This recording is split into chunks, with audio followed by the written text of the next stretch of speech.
Oh, I better be careful then. But still, he spoke total truth. And I'm not... No, what I meant was DGPs have expertise on account of their training to know the mindset.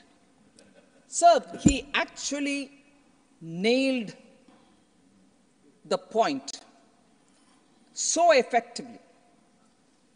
If we start looking at governance only from the point of view of entitlement and not empowerment, you can always quote saying right to food, right to education. It's all right. You did it very well. I appreciate that. But how many who have voted?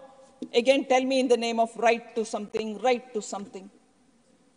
Vrajlalji actually highlighted where that empowerment should have happened, and it has happened under Modi. It has not happened earlier. What are they? For example, he recited from 1947 how a Dalit leader went to the then Pakistan, and then Pakistan, meaning the East and West Pakistan, was made law minister, came back and realized this whole farce of, Dalits don't get empowered can be dispelled, and to dispel it, you need a leader like Prime Minister Modi. 47 till today, that approach of empowering Dalits has not happened. Empowering tribals hadn't happened. I'm giving that example based on also what Vrajlalji highlighted.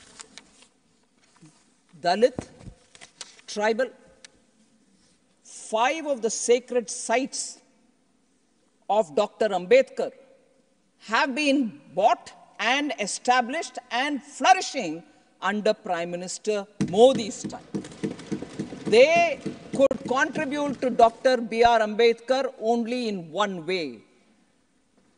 They feared people who would overshadow the first family, whether it is Dr. B.R. Ambedkar or farmer leader Charan Singh ji or Shama Prasad Mukherjee ji. They make sure that such leaders, Karpuri Thakur ji, they make sure that leaders who they perceive as being a threat to the first family, they undermine. They make them lose in elections. They come to insignificance. And when somebody else gives them the recognition, gives them the due honor, we cannot digest it. That's the story, sir. I'm thankful to our member, Vrajlalji, to have brought that point back. Tribal leader today, a woman leader from Orissa, is occupying the highest position as President of India. And that is because Prime Minister Modi has given them. And Birsa Munda ji, who's Bhagwan for tribals, that day has been declared as a day for Samman of all the tribals. Why couldn't they do it during the time? No, they were believing only to keep them as vote banks. I'm giving you a few crumbs, you remain there, but give me vote. That's the story. Prime Minister Modi doesn't believe in that. He believes in empowering them, honoring them. And that is the similar treatment and recognition which was given to the Sahibzades, the 2 young children of the Guru who gave their lives to protect this country. So the approach is empower people, don't keep them under your thumb because you want their votes by throwing some few crumbs. No, that is the approach with which we've gone, and therefore asking us, tell me what that one signature project that you've got. We brought right to education, right to farmers and everything else. But even when doing that, the so-called Right to Food Act, even when doing that, they do one thing here. Internationally, they do things to undermine that thing here. If you're giving us right to food, how did you go to Bali in 2013 and give away the right for doing MSP-based procurement from farmers, keeping a buffer stock, releasing that through PDS? You gave it all away. by signing the Bali Declaration in Indonesia in 2013. And here you're coming and telling us we've given right to food? From 2017, sir, if only that agreement and Bali Declaration were to be implemented, we wouldn't be able to procure 1 grain of rice from the farmers today. We wouldn't be able to have a ration shop today. We couldn't have given food grains from our buffer stock for the poor today.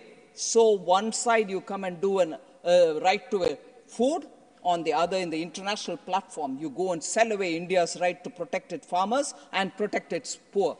So this is the hypocrisy, and therefore, if you're going to ask me, what is the signature contribution? At least we have honestly made sure the poor get free food grains, they get houses, they get water in their houses, they get electricity, they get cooking gas, all this under Prime Minister Modi. So, sir, I don't want to further take more time.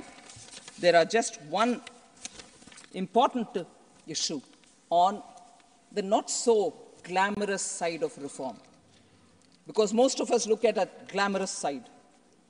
There are some work which have been done which has resulted in good amount being saved. Otherwise, pilferages happened. And because of pilferages, the government was short of revenue. Now that we save it, we are able to do more projects for the poor. So we introduced, I did say that the expenditure reforms committee was formed, and as a result, the budget cycle also was changed. State governments, because we presented budget at the end of February, state governments which used to present their budget in the month of February would not have the details of the centre's budget details. And as a result, they were presenting budgets on the, because we were presenting our budget in the end of February, they were just presenting something and trying to readjust. That got corrected because budgets were started being presented on 1st February.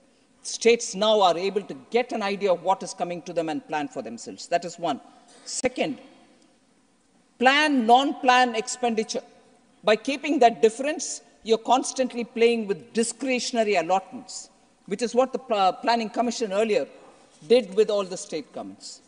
Such distinction is not even appropriate, as non-plan expenditures include maintenance of defense systems, social security, and pensions and insurance and so on, even the subsidy for poor. So we have shifted the focus to holistic allocation with bifurcation on revenue and capital expenditure. So these changes have resulted in states feeling a lot more empowered to plan their budget. Also, sir, Treasury single account. That's a system that we brought in, which influences how money goes to states for their schemes just in time. As resources are borrowed to finance the government's developmental agenda, the just-in-time release helps in saving interest costs and fostering transparency. Let me clearly say here, sir, Treasury single account system, which we brought, has given an estimated savings of 10,000 crores, and that is being used for bigger schemes and giving poor in return. The single nodal system, another reform, unglamorous, which we brought in, has given an estimated savings of 10,592 crores. Again, all these are going for Garib Kalyan. Sir, MSME, this is my last point. MSME, after demonetization, all MSMEs have got wiped out. K.C. Venugopalji was feeling very concerned. All of us feel concerned about MSME. And he said because of that went away, all MSMEs are struggling, many died. But I want to say here, sir, as on 4th December 2023, as per the Udyam registration portal, the total number of MSMEs registered in the country are 3.16 crores, including informal micro enterprises, which are in the Assist platform. Again, early January, as per the Udyam registration portal, the total number of women-owned MSMEs was 1.17 crores. So MSMEs are getting registered even newly.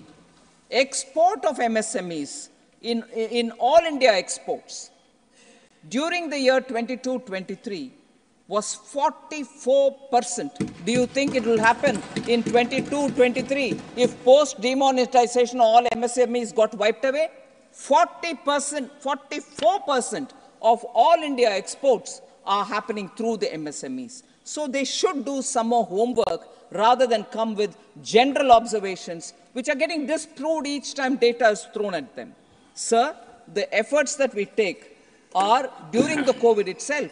5 lakh crore emergency credit line guarantee scheme for businesses were extended, which were used by a lot of MSMEs. And I'm telling you with great sense of pride that even as we come to the end of that period, many of them have honored their own loans returns and servicing the interest. This guarantee is not going to be used by most of those loans which were given. 50,000 crore equity infusion through MSME Self-Reliant India Fund has happened. We've done that for MSMEs. No global tenders in this country for procurement can happen up to 200 crores. They have to be reserved for MSMEs. No global tenders. Similarly, sir, launching an online portal, Champions, in June 2020 to cover many aspects of e-governance so that they can be made easy. Inclusion. When we think of MSMEs, we think of only manufacturing. But what we've done is also to bring in small traders onto this.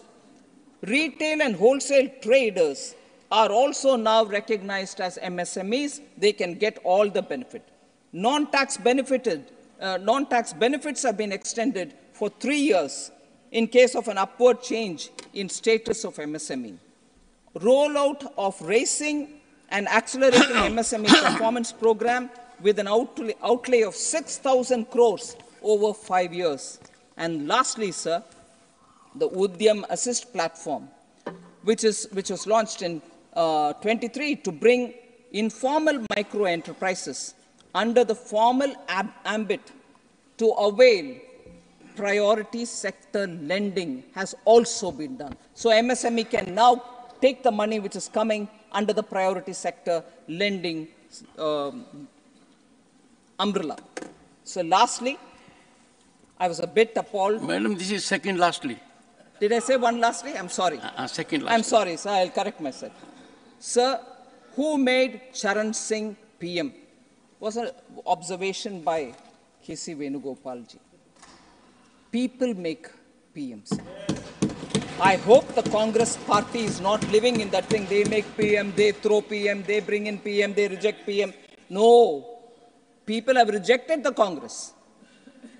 But if you're well aware of that politics of that time, sir.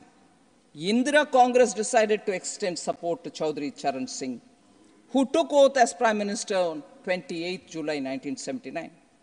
Within 24 days, he resigns. Why? Because Indira Gandhi's Congress withdrew support from him. Charan Singh said he resigned because he was not ready to be blackmailed into withdrawing cases against Indira Gandhi. Indira Gandhi cases which were put on her post-emergency. Indira Gandhi ji wanted Charan Singh to withdraw certain cases against her relating to the excesses committed during emergency, and he refused.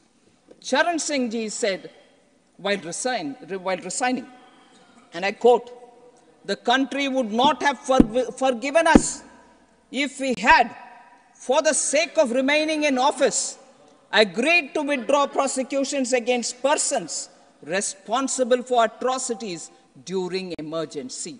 Unquote. That's the honor with which that person left from there. Chaudhry Charan Singh ji had to leave because he didn't think he should yield to that blackmail. So it was the Congress party which brought down Chaudhry Charan Singh ji in 1979. Good that K.C. Venugopal ji brought that up. It's all right for them to now say, it's all right, you go away to his grandson. But the fact remains, they had no respect for Chaudhry Charan Singh ji. This is the way they blackmailed him. An honorable man that he was, he said, no, I'm not falling into this, and he went away. Similarly, today, I'm grateful that our government has honored P.V. Narasimha Rao ji. Many things can be said. 91 reform, if he wasn't the Prime Minister at that time, even an economist, Dr. Manmohan Singh, couldn't have performed what he did as a government. Congress party did not even have the gratefulness to recognize him even after his death.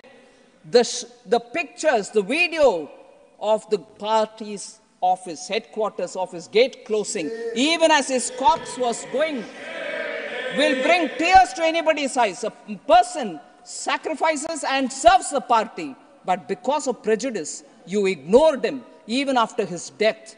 That is the gratefulness this party has shown.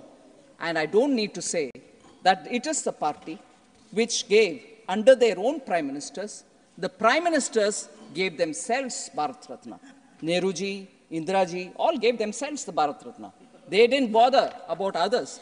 And they certainly didn't bother about Dr. B.R. Ambedkar, who they constantly kept defeating in political fields. They didn't give the Bharat Ratna to him. And therefore, sir, this party should not shed crocodile tears, or should not, for the record's sake, say, oh, no, we welcome Bharat Ratna being given for P.V. Narasimha Rao, for Chaudhry Charan Singh ji, and so on.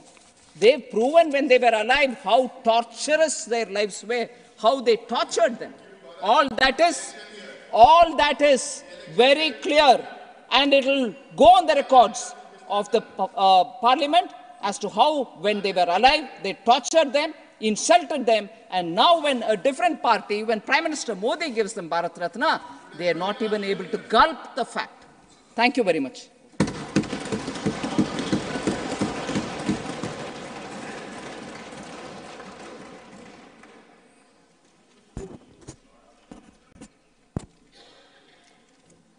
माननीय सदस्यगण,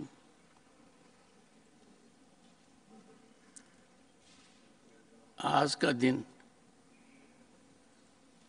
मेरे लिए अत्यंत पीड़ा का रहा है। मैं आपसे और मन से संरक्षण चाहता हूं। मर्यादित आचरण में रहना ऐसे पल आते हैं, मुश्किल हो जाता है। पूर्ण सद्भाव के साथ सदन की प्रतिष्ठा को ध्यान में रखते हुए दुखी और आहत मन से मैं आपके समक्ष चिंतन का एक विषय रखता हूं। यह सदन पूरे देश का प्रतीक है। इस सदन में जो भी आचरण होता है उसका चिंतन होता है, अध्ययन होता है, लोगों के मन में प्रसन्नता होती है, लोगों का मन दुखी भी होता है।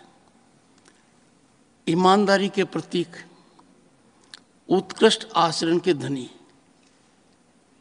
किसान और गरीब के हितकारी भारत के पूर्व प्रधानमंत्री चौधरी चरण सिंह को भारत का सर्वोच्च नागरिक सम्मान भारत रत्न देना स्वाभाविक रूप से सभी के लिए एक उत्सव का विषय होना चाहिए था। बाकी 4 महानुभावों को दिया, अत्यंत उत्सव का विषय होना चाहिए था। न समय को हम देख सकते, न ये कह सकते क्यों दिया। मैं ये भी आपके सामने कहना चाहता हूं कि आज दिन भर में बहुत से लोगों ने मुझे सूचित भी किया है। इस सदन की गरिमा का आहत होना और मेरे इस आसन पर विराजमान होना मेरे लिए दुखदायी रहा। आज मैं मानकर चलता हूं कि इस सदन का हर सदस्य भारत के इस महान सपूत को, जो भारत रत्न दिया गया, उस पर गर्व महसूस करता है। उनके पोते को उनके लिखित अनुरोध पर कुछ समय सदन में देना स्वाभाविक था। चौधरी चरण सिंह किसी परिवार में सीमित नहीं है। चौधरी चरण सिंह अपने उस परिवार के भी सीमित नहीं, वो पूरे देश में थे। जब ये मुद्दा उठा और जो आचरण मैंने देखा और आप सबने देखा, वो अप्रत्याशित था, अपमानजनक था, पीड़ादायक था, हमारी गरिमा के विपरीत था। हमारा आचरण इतना छोटा था उस दिन कुछ लोगों का कि मैं शर्मसार हो गया। मेरे मन में कई विचार आए और मेरे मन में एक विचार तुरंत पद त्याग का भी आया कि बताता हूं, कृषक पुत्र होने के नाते, नहीं सेंसिटिव नहीं सर, नहीं केशव जी प्लीज, केशव जी सेंसिटिव नहीं हूं। मैंने जीवन में कभी भी, आप मेरे से कई बार मिल चुके हैं, आपकी हर रीजनेबल बात को मैंने देखा है। फिर मेरे को बताया गया कि मैं इस पद पर पदासीन नहीं हूं। मैं इस पद पर पदासीन हूं by virtue of being ex officio the vice president of the country. उस पद की वजह से मैं यहां हूं। मैं कह सकता हूं कि मेरे जीवन में बहुत कठिन पल आए हैं।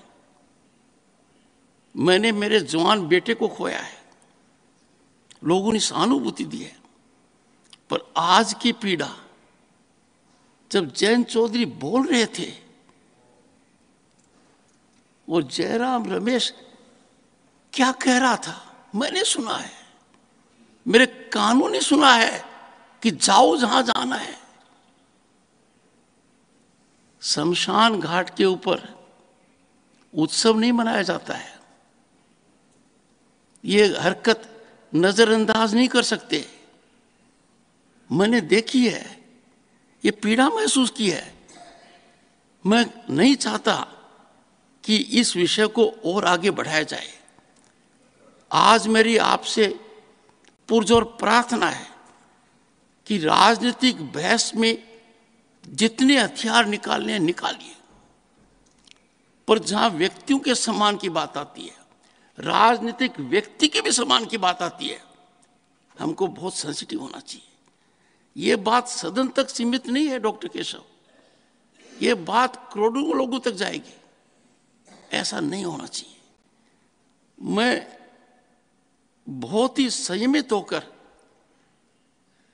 सद्भाव तरीके से, सदन की प्रतिष्ठा को दृष्टिगत रखकर, विवशपूर्ण वातावरण में हाथ दिल से ये बात कह रहा हूं। मेरा अनुरोध रहेगा सदन को कि हमको अलग से मिलकर, सदन के बाहर मिलकर, बैठकर इन विषयों पर एक मत होना चाहिए। इस जगह से मैंने किन किन को सम्मानित नहीं किया। मैं सदस्य के जन्मदिन को सम्मानित करता हूं, मैं हमारे खिलाड़ियों को सम्मानित करता हूं, जिनको ऑस्कर अवार्ड मिले मैं उनको सम्मानित करता हूं। मैं व्यक्तिगत रूप से ध्यान देता हूं। जब मुझे पता लगा कि इन 3 महानुभावों को भारत रत्न दिया गया है बिना समय गंवाए हुए, मुझे पता था कुछ लोग टिप्पणी कर सकते हैं कि इस आसन पर बैठकर आप प्रधानमंत्री का ट्वीट पढ़ रहे हो, पर मुझे लगा कि सभापति के रूप में मुझे तुरंत यह जानकारी सदन से शेयर करनी चाहिए, क्योंकि सदन का हर सदस्य ये महसूस करेगा कि पूर्व प्रधानमंत्री नरसिम्हा राव को भारत रत्न मिला है, डॉक्टर स्वामीनाथन को भारत रत्न मिला है, चौधरी चरण सिंह जी को भारत रत्न मिला है। अब क्या गुजरी होगी उस परिवार पर, क्या गुजरी होगी किसानों पर, गरीब पर, मजदूर पर, गांव के अंदर, कि जयंत चौधरी को बोलने नहीं दिया, उसके साथ अभद्र व्यवहार किया गया, अमानवीय तरीके से किया गया, इशारों से किया गया। ये आंखों से देखा मैंने। मैं बहुत दुखी हूं, and I am sure you will appreciate it. We must in one voice condemn it. व्यक्तिगत रूप से मैं इसकी इतनी भर्त्सना करता हूं कि मेरे पास शब्द नहीं है, और मैं आपसे भी अनुरोध करूंगा, चिंतन कीजिए, मंथन कीजिए, इस सदन की गिरावट की हद तक आ गए हम। अब हम इसको और न गिरने दें। मानकर चलिए इसका बहुत व्यापक असर होगा। खुशी का असर कम होता है, दुख बहुत लंबे समय तक पीड़ा देता है। आज के दिन क्या आवश्यकता थी? 2 मिनट बोल लेते, बात खत्म थी। मुझे लिखित पढ़ना पड़ा तो मुझे कहा जाता है कि पहले क्यों नहीं बताया? नियमों को देखेंगे नहीं, मेरे आचरण को जो मैंने कई सप्ताहों से किया दृष्टिगत नहीं रखेंगे और अचानक टीका टिप्पणी करेंगे। मैं खड़गे जी का बहुत आदर करता हूं, उनका इतना लंबा राजनीतिक जीवन है, सादगी भरा जीवन है, पर मैं खून की घूंट पीता रहता हूं कि आसन की गरिमा का वो ध्यान नहीं रखते। मैं इस चीज को हमेशा दूसरी दृष्टि से देखता हूं, पर इसकी भी एक हद है। मैं इस आसन पर बैठा हूं, जगदीप धनखड़ के साथ कुछ भी कीजिए, आपका विवेक है। आसन को चुनौती देना, जोर से बोलकर चुनौती देना, ये किसी को भी शोभा नहीं देता, खास तौर से प्रतिपक्ष नेता को। मैं हाथ जोड़कर ये शब्द कहने के लिए आप सबसे माफी मांगता हूं कि इस सदन की इस गिरावट में मैं कोई अंकुश नहीं लगा पाया। नहीं, कुछ नहीं, नहीं,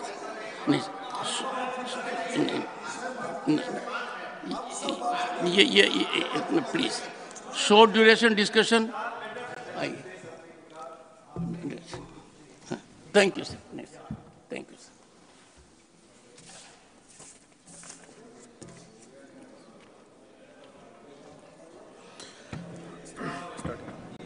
Short duration discussion. Notices have been received from the following members to raise a discussion.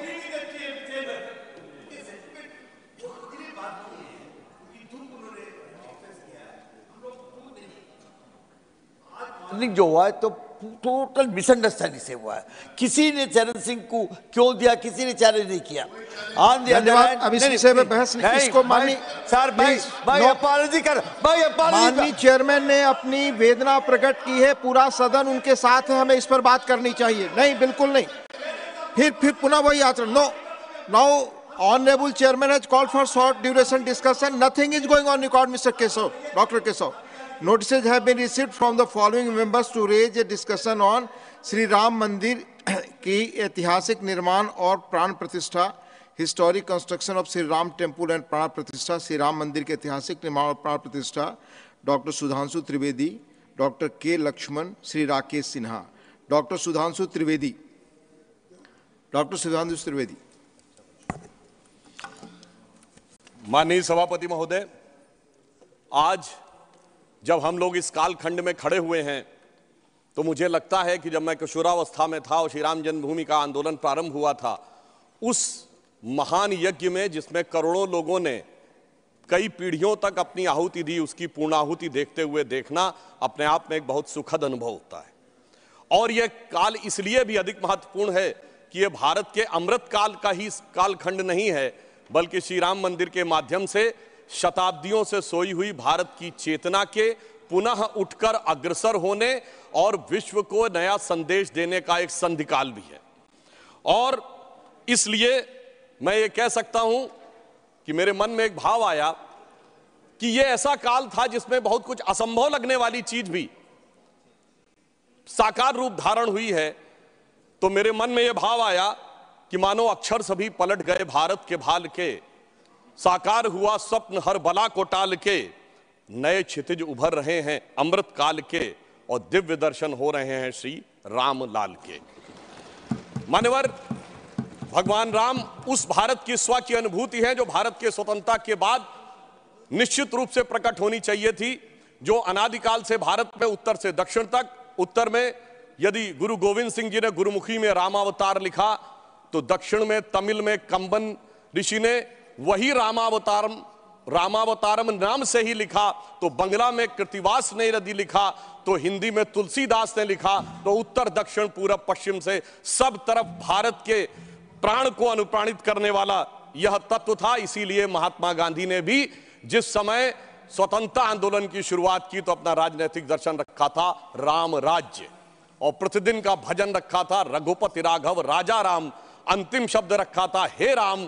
परंतु हे राम, मैं ये कहना चाहूंगा उन राम को भी प्राण प्रतिष्ठित करने में इतना संघर्ष करना पड़ा जो भारत के समाज से लेके आध्यात्म और मन तक विद्यमान थे, जिसे हम लोग उस आंदोलन के समय कहते थे कि ये तन प्रभु राम का, मन प्रभु राम का, तो हर क्षण बोलिए जय श्री राम की। आस प्रभु राम की, श्वास प्रभु राम की, तो प्रति क्षण बोलिए जय श्री राम की। मगर आगे समस्या ये थी, तो हम कहते थे शासन चलाए चाहे सीने पर गोलियां, परवाह नहीं कीजिए शरीर और प्राण की। आए आपदाएं विपदाएं भले कितनी, बनाएंगे हम मंदिर सौगंध श्री राम की। और आपदाओं विपदाओं को पार करते हुए वह सौगंध आज पूर्ण हुई। इसके लिए अनेकानेक लोगों ने बलिदान दिया। देवी दीन पांडे जी से लेके सरदार फकीर सिंह से लेके हजारों संतों से लेके कार सेवकों तक और कोठारी बंधुओं तक। परंतु मैं एक बात कहना चाहूंगा, मैं इस विषय पे कोट करना चाहता हूं। 2003 के नोबेल पुरस्कार विजेता वीएस नायपॉल ने एक किताब लिखी थी भारत के बारे में, इंडिया ए वुंडेड सिविलाइजेशन। उन्होंने कहा भारत एक विचित्र देश है जहां पर कि अपनी संस्कृति को आघात करने वाले विषय को पढ़ाया जाता है और आघात करने का प्रयास किया जाता है, इसीलिए उन्होंने वुंडेड सिविलाइजेशन वर्ड कहा। मैं इसलिए कह रहा हूं कि जो इतिहास में प्रत्यक्ष प्रमाण थे उनको भी झुटलाने का प्रयास हुआ। श्री राम जन्मभूमि केस के सिर्फ